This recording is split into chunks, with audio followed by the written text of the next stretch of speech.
எல்லோருக்கும் வணக்கம். இன்னைக்கு இந்திய ஷேர் மார்க்கெட் மட்டும் இல்ல, உலகமே உத்து நோக்கிய செய்தி என்ன இந்தியாவிலிருந்து அப்படின்னு பார்த்தீங்கன்னா, நம்மளுடைய ஆர்பிஐ கவர்னர் ரெப்போ ரேட்டை வந்து இன்க்ரீஸ் பண்ண போறாரா, குறைக்க போறாரா, இல்லை அப்படியே வைக்க போறாரா அப்படின்றதான்.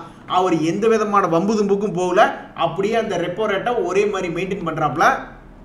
நான் யோசிச்சுக்கிட்டே இருந்தேன், என்னடா எவ்வளவு பெரிய முக்கியமான நியூஸ், பேங்க் நிஃப்டி 2-3 நாளா நீட்டி படுத்திருக்கவே மாட்டானே, அவன் எப்பவுமே அடங்க மாட்டானே, எந்திரிச்சு ஆடிக்கிட்டு தானே இருப்பான் அப்படின்ற மாதிரி நான் காலையில் பார்த்துட்டு இருந்தேன். 10 மணிக்கு அந்த நியூஸ் வந்ததுக்கு அப்புறமா பெருசா மூவ்மெண்டே ஆகல. இப்படி இவன் இருக்க மாட்டானே, இது ஆக்டிங் மேடம் அப்படின்ற மாதிரி நான் யோசிச்சுக்கிட்டே இருந்தேன்.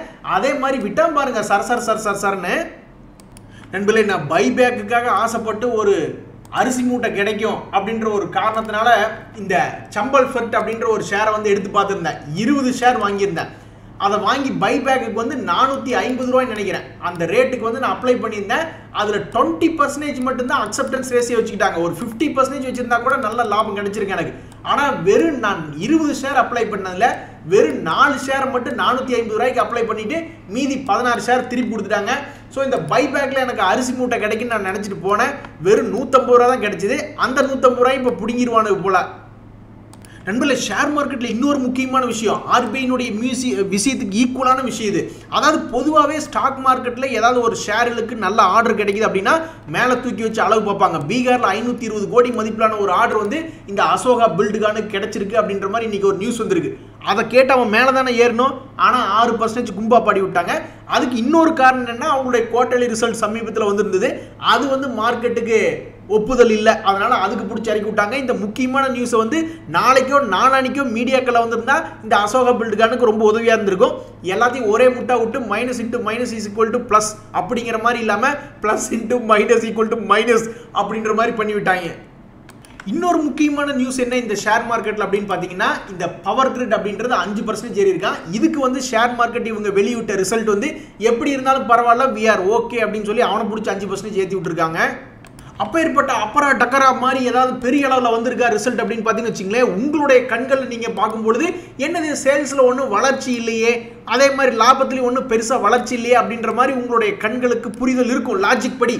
பட் இருந்தாலும் ஷேர் மார்க்கெட் அவனுக்கு சொல்கிறதா கடைசியில் நியாயம். அவனுக்கு பாட்டுக்கு 4% இந்த ரிசல்ட் வச்சு ஏற்றி விட்டாங்க. நண்பர்களே, நீங்கள் ஆதி காலத்திலேருந்தே நிறைய பேர் வந்து நல்ல நல்ல தகவல்களை கொடுக்குறீங்க. அதை நம்ம வந்து வீடியோக்களில் பேசுகிறோம். இருந்தாலும் பாருங்கள், சில நல்ல நல்ல தகவல்கள் வந்து நம்ம வீடியோவில் கவர் பண்ண முடியாமல் போயிடுது. அதுக்கு முக்கிய காரணம் டைம் தான். அந்த சமயத்தில் வந்து பார்த்தீங்கன்னாக்கா, நம்ம வீடியோவில் கவர் பண்ணலினாலும் உங்களுடைய கமெண்ட்டை பார்த்து படித்து நிறைய பேர் உபயோகப்படுத்திக்கிறாங்க. உங்கள் கமெண்ட்டுக்கு கீழே பதிவும் இடுவாங்க. ஸோ அதனால் நீங்கள் எதுக்குமே வருத்தப்படாதீங்க. நீங்கள் கமெண்ட் போட்டிங்களே, அதை நம்ம வீடியோ போடலையே அப்படின்ட்டு. அதுக்கு முக்கிய காரணம், நான் சில கமெண்ட் எல்லாம் 2-3 நாள் கழிச்சு அல்லது 2 வாரம் கழிச்சு கூட படிக்காமல் இருப்பேன். ஏன்னா மிஸ் ஆயிரும். ஆனால் நீங்கள் கவலைப்படாதீங்க, உங்களுடைய கமெண்ட்டை பார்த்து அதிலிருந்து நிறைய பேர் இன்ஃபர்மேஷன் தெரிஞ்சுக்கிறாங்க. பிரேக் அவுட் பற்றிய ஸ்டாக்குகளை நீங்கள் போடும்போது தெரிஞ்சுக்கிறாங்க. இந்த ட்ரிவேணி டர்பைன் ஒரு ஸ்டாக்கை பற்றி ஒரு சமீபத்தில் ஒரு நண்பர் டிஸ்கஸ் பண்ணிட்டு அந்த மாதிரி நிறைய ஸ்டாக்குகளை வந்து நீங்கள் கமெண்ட்டில் போடும்போதே நிறைய பேர் பார்த்துக்குவாங்க. அவங்க வந்து ரெஸ்பாண்ட் பண்ணாமல் இருக்கலாம், பட் கமெண்ட்டை பார்த்துட்டு ஓகே அப்படின்றது அவங்க மைண்டில் பதிவாயிரும் அப்படின்றத நான் தெரிவிச்சுக்கிறேன்.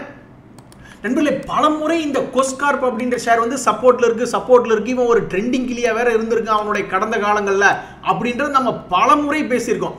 ஆனால் அதில் ஒரு முறை கூட அவன் உருப்படியாக மேலே வரல. ஏங்க 50 ரூபா மேலே வரதெல்லாம் இல்லை. நம்ம பெரும்பாலும் டிஸ்கஸ் பண்ணக்கூடிய ஷேர்கள் பெரிய அளவில் ஏறி வரான். இவன் நம்ம இதுக்கு முன்னாடி இவனை 336 ரூபாயில் டிஸ்கஸ் பண்ண இப்போ 498 ரூபாய்னா அது ஒரு பெரிய விஷயமே இல்லை. ஏன்னா எல்லாரும் மேலே அண்ணாந்து பாருங்க, பார்க்கும்பொழுது இது வந்து இதனுடைய ஹை இந்த இடத்துல இருக்கு, அதுவும் இல்லாமல் இதனுடைய ஹை இந்த இடத்துல இருக்கு. அப்போ எவ்வளவு பெரிய கேப். அந்த கேப்பை ஃபில் பண்ணுறதுக்கு அவனுக்கு இங்கேயே ஆப்பர்ச்சுனிட்டி 2023 ஜனவரியிலே வந்துருச்சு. அப்பிருந்து ஏறாம அப்படியே நீட்டிப்படுத்தி கிடக்கிறான்.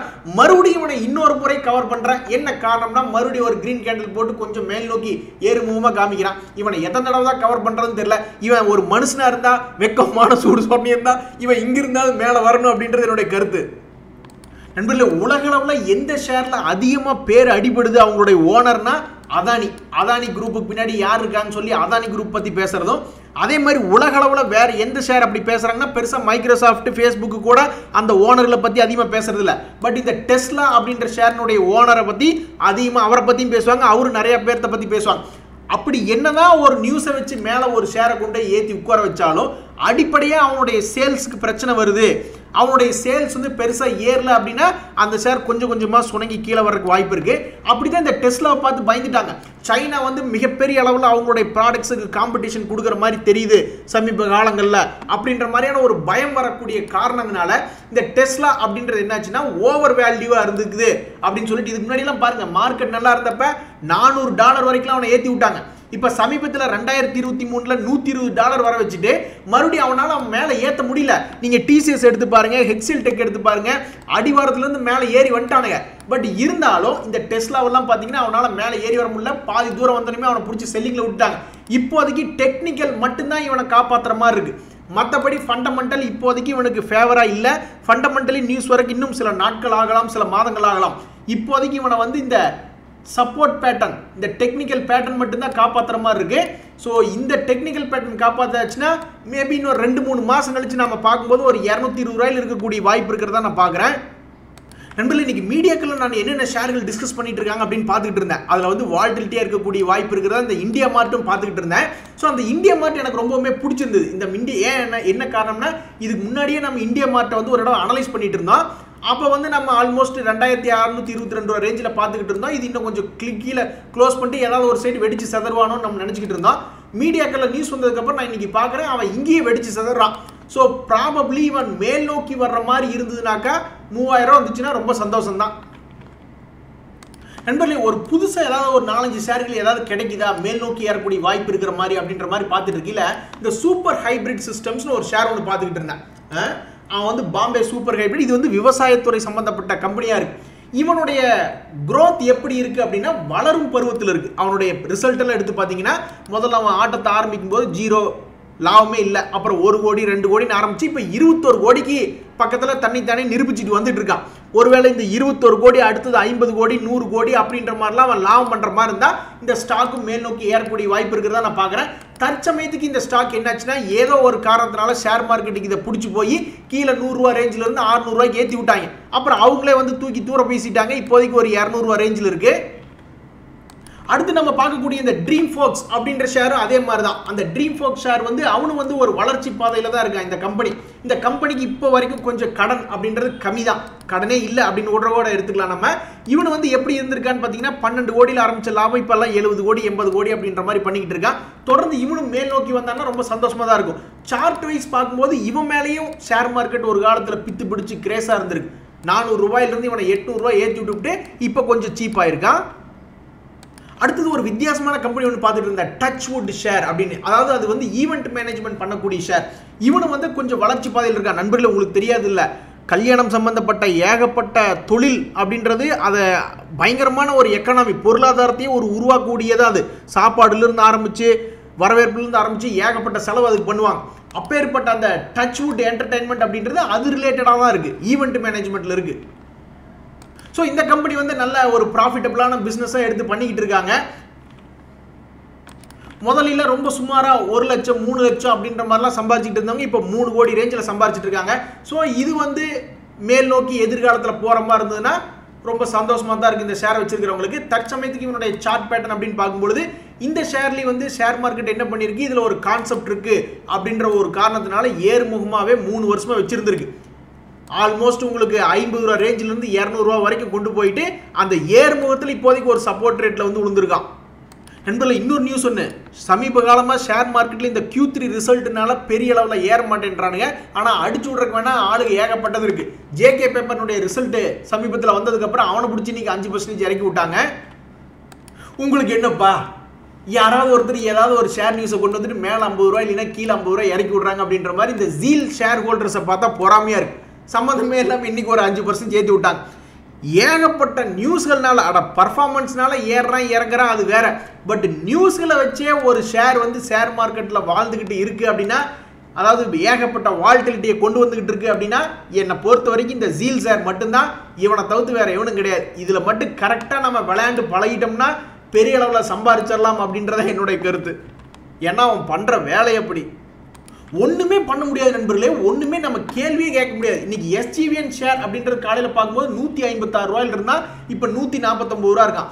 இவ்வளவு தூரம் ஏறி வந்திருக்கிய செவ்வாழை ஆல்மோஸ்ட் 361% ஏறி வந்து மறுபடியும் இன்னைக்கு ஆல்மோஸ்ட் 156ல ஏன் ஓப்பன் ஆனே நம்ம போய் அவனை கேட்க முடியாது. ஆல்மோஸ்ட் 10 ரூபா அப். என்ன காரணம்னா அவனுக்கு ஆர்டர் கிடைக்குது அப்படின்னு ஒரு நியூஸ் வந்துட்டு இருக்கு. இப்போ கூட பாருங்க, இன்னைக்கு ஒரு நியூஸ் வந்திருக்கு, குஜராத்தில் சோலார் பவர் ப்ராஜெக்ட் ஆல்மோஸ்ட் 1100 கோடி மதிப்பிலான ஆர்டர் கிடைச்சிருக்குன்னு சொல்லி தான் காலையில் 10 ரூபா மேலே ஏற்றி விட்டாங்க. இப்போ கொஞ்சம் இறக்கி விட்டுருக்காங்க. ஆனாலும் ஒரு ஷேருக்கு இப்படியெல்லாம் கஷ்டகாலம் வரக்கூடாது. எத்தனையோ முதல்ல வாரன் பஃபட் வெளியே போயிட்டாரு, மிகப்பெரிய முதலீட்டாளர். அவர் வெளியே போனாவே அது ஒரு கும்பா அப்படின்றதுக்கு ஒரு அடையாளம். அதுக்கப்புறமே ஏகப்பட்ட பிரச்சனையான இந்த பேடிஎம் நேற்று திடீர்னு 10% ஏறி எல்லாத்துக்கும் ஒரு மாதிரி பயத்தை கிளப்பி விட்டான். மேலே ஏறிடுவானோ அப்படின்னு நிறைய பேர் யோசிச்சுட்டு இருந்தாங்க. நான் அன்றைக்கே சொன்னேன், ஒரு கும்பா குட்டி எப்பவும் கும்பா குட்டியாக இருந்தால் வாய்ப்பதியன். அதே மாதிரி இன்னைக்கு ஒரு 7% இறக்கி விட்டாங்க. என்ன காரணம்னா அவன் சிவனேன்னு தான் இருந்தான். திடீர்னு ஒரு நியூஸ் வருது, சிடிஎஸ்எல் வந்து அவங்களுடைய கஸ்டமர்லாம் ஆன்போர்டு பண்ணுறாங்க. அது எப்படி பண்ணுறாங்க, என்ன ப்ராசஸ் அப்படின்ற மாதிரி ஒரு இன்ஸ்பெக்ஷன் போகிறாங்க அப்படின்ற ஒரு நியூஸ் வருது மீடியாக்கள். உடனே இன்னைக்கு அவனை பாவம் பேடிஎம் பிடிச்சி வழக்கம் போல் 7% கும்பா பாடி விட்டாங்க. எதிர்க்கு கூட இந்த பேடிஎம் ஷேர் கிடைக்கக்கூடாது அப்படின்ற மாதிரி தான் ஒவ்வொருத்தரும் இப்போதைக்கு ஷேர் மார்க்கெட்டில் நினச்சிட்டு இருக்காங்க. நண்பர்கள், இந்த எஸ் பேங்க் பாருங்க, அதாவது ஒருத்தனுக்கு வாழ்வு வந்ததுன்னா சும்மா காருக்கு பெட்ரோல் போட்டு ஊர் பூரா அப்படியே நைட்டு பூரா சுற்றிக்கிட்டு இருப்பான் அப்படின்ற மாதிரி இந்த எஸ் பேங்க் அப்படின்ற ஷேர் வந்து சமீப காலத்தில் நீங்கள் எவ்வளோ ஏறிட்டு நினச்சிட்டீங்க? ஒரு மாதத்தில் 26%, கடந்த 5 நாட்கள்லேயே பார்க்கும்பொழுது 30% பக்கம் ஏறி இருக்கான். என்ன காரணம்? என்ன காரணம்? அவனுடைய பர்ஃபார்மன்ஸ்னால ஏறிச்சா? அப்படி கிடையாது. ஒரு நியூஸ் வந்துச்சு, HDFC பேங்க் வந்து இவங்கள ஒரு 10% வரை ஹோல்டிங் இன்க்ரீஸ் பண்ணலாம் அப்படின்ற ஒரு நியூஸ் வந்துச்சு. அதை கேட்டதுலேருந்து தலைகால் புரியாமல் ஆடிட்டு இருக்கு. எங்க நம்ம என்ன இந்த ஷேரையாவது நம்ம ஏறக்கூடாது இறங்கக்கூடாது, நம்ம ஏதாவது கட்டுப்பாடு போட முடியுமா? இல்லை நம்மளுக்கு அப்படி விருப்பமும் கிடையாது. ஏறட்டும். இந்த எஸ் பேங்க்லாம் 4-5 வருஷமா 10 வருஷம் மாட்டிட்டு இருக்கிறவங்க எத்தனையோ பேர் இருக்காங்க. ஏறட்டும். மேலே ஒரு 50 ரூபா வந்துச்சுன்னா சந்தோஷம் தான். ஆல்மோஸ்ட் 30 ரூபா வந்துட்டான். இன்னொரு முக்கி 20 ரூபா ஏற்றி விட்டு ஒரு 50 ரூபா வந்துச்சுன்னா அந்த ஷேரில் லாக் ஆகிட்டு இருக்கிறவங்க கொஞ்சம் ரிலீஸ் ஆவாங்கல்ல. அட கடவுளே, இந்த ட்ரெண்டு சரியில்லாத ட்ரெண்டு நண்பர்களே. இப்போ மறுபடியும் என்ன ஒரு நியூஸ் பார்க்குறேன்னா, ஆர்டர் கிடைச்சதுன்னா நல்லா மேல் நோக்கி ஏறக்கூடிய பங்குகளே இன்னைக்கு பிடிச்சி குத்தி விட்டுட்டு இருக்காங்க. இங்கே பாருங்க, இந்த வெல்ஸ்பன் என்டர்பிரைசஸ்னு ஒரு கம்பெனி காலையில் 380 ரூபா இருந்தான். இப்போ 10 ரூபா இறங்கி 370 ரூபா தான் இருக்கான். கடைசியில் என்ன ஆகுது, அவங்களுக்கும் ஒரு நல்ல அருமையான ஆர்டர் கிடைக்குது. இருந்தாலும் ஆர்டர் கிடைக்குதுன்னா முதலில் என்ன ஆகுதுன்னா இப்படி ஏறிக்கிட்டே இருப்பா. 2-3 நாள் இம்பாக்ட் இருக்கும். இன்னைக்கு இன்ட்ராடேல ஓப்பனிங்ல ஹை வச்சுக்கிட்டு அப்புறம் கீழே இறக்கி விடக்கூடிய நிலைமை பார்க்குறோம். அப்படின்னு என்ன அர்த்தம்னா மார்க்கெட் கும்பா நினைக்கிறேன். இருங்க மார்க்கெட்டை பார்ப்போம். அதான் நான் பார்த்தேன், ஏதோ ஒரு காரணத்தை சொல்லி இன்னைக்கு RBI கவர்னர் மேலே பழிய போட்டு இன்னைக்கு 200 பாயிண்ட் மார்க்கெட்டை இறக்கி விட்டாங்க.